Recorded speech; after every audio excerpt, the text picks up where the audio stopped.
अस्सलाम वालेकुम गाइस। आज की वीडियो में मैं आपको कुछ सिखाऊंगा नहीं। इनफैक्ट मुझे आप लोगों से एक मशवरा चाहिए है।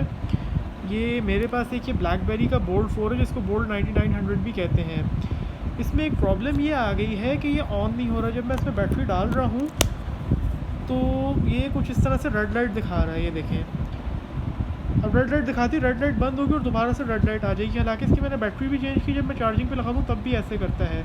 आप लोगों से बस सिर्फ मुझे ये पूछना है कि ये सॉफ्टवेयर प्रॉब्लम है इसमें या इसमें कोई हार्डवेयर इशू है, क्योंकि 2-3 सॉफ्टवेयर वालों को मैंने दिखाया तो वो कहते हैं कि इसकी सपोर्ट अब बंद होगी। तो आप लोग मुझे आइडिया दे सकते हैं क्या करना चाहिए, अभी किस तरह से हो जाएगा सही।